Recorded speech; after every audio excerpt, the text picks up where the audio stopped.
Hello guys.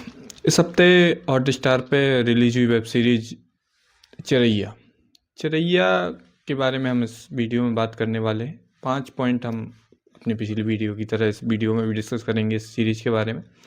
सबसे पहले बात करते हैं सीरीज की कहानी की, प्लॉट की। मोटा मोटा प्लॉट क्या है सीरीज? बेसिकली कि इंडियन मिडिल क्लास फैमिली में रन करती है, जहाँ एक कमलेश का किरदार है जिसे दिव्या दत्ता ने प्ले किया है। तो इसमें मतलब वो एक बहू की भूमिका में है जिनका कोई बेटा या बेटी नहीं है। तो उनका जो देवर है उसको वो बेटे की तरह मानती है और वो उसी के साथ रहती है। उसकी नई नई शादी हुई होती है। तो जैसे ही उसकी शादी होती है तो उसके बाद मतलब अब तक कहानी सेट चल रही थी, लेकिन जैसे ही शादी के बाद पति पत्नी के बीच का रिश्ता दिखाया जाता है, जिसमें मैरिटल रेप जैसी एक जो मानसिक सामाजिक विकृति है उसकी प्लॉट खुल के आता है और फिर इसी के अराउंड कहानी आगे बढ़ती है।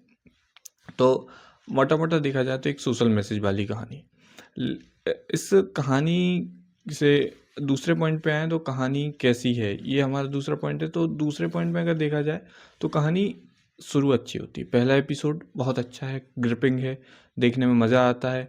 लोगों को लगता है कि हाँ कुछ नया आ रहा है, कुछ नया आ रहा है। लेकिन जैसे ही एपिसोड कहानी खुलती है, 5-6 एपिसोड की सीरीज है और लगभग आधे घंटे के एक एक एपिसोड हैं। तो उसमें जब एपिसोड खुलते हैं तो जो पहले सीजन में जो दर्शक बनता है, पहले एपिसोड में जो दर्शक बनता है, वो कंटिन्यूस नहीं रहता, कहानी फैलने लगती है। उसके मतलब एक प्रकार से आगे चल के कहानी थोड़ा सा सोशल मैसेज में ज़्यादा घुस जाती है और फैमिली ड्रामा में ऐसा लगता है जैसे कोई सीरियल देख रहे हों। तो इस चक्कर में स्क्रीन प्ले थोड़ा सा ढीला है, उसमें थोड़ी सी कसावट हो सकती थी।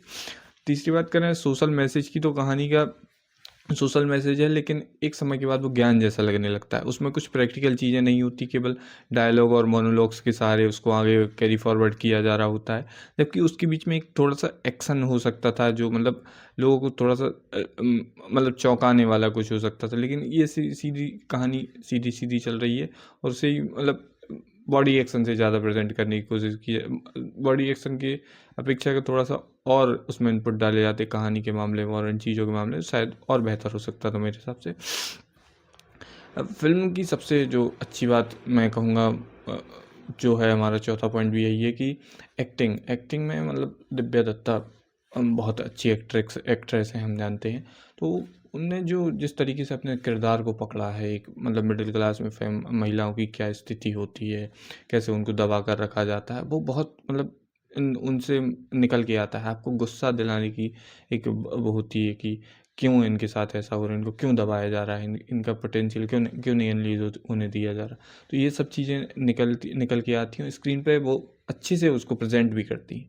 बट अगेन कि उनको किसी का एक तो साथ नहीं मिला और कहानी भी इतनी स्ट्रांग नहीं थी कि वो अपने दम पर इसको निकाल। लास्ट पॉइंट मैं यही कहूँगा कि कहानी ओवरऑल अच्छी है, सोशल मैसेज अच्छा है। मैरिटल रेप एक ऐसा सामाजिक विकृति है जिसके बारे में बात होनी चाहिए। कंसेंट एक बहुत ज़रूरी चीज़ है। शादी होना केवल लाइसेंस नहीं है, जो सीरीज़ की टैगलाइन भी है। तो जिस तरीके से मुद्दा शुरू किया गया था, जिस तरीके से कहानी शुरू की गई थी, उस तरीके से उसे एंड नहीं किया गया। मेरे हिसाब से थोड़ा सा और बेहतरीन एंड हो सकता था, तो कहानी शायद और बेहतर हो सकती थी और कुछ और नया आउटकम निकल के आ सकता था। बाकी सोशल मैसेज वाली सीरीज है, एक बार देखना बनता है। That's my opinion. आप अपना ओपिनियन कमेंट में बताएं। Thank you.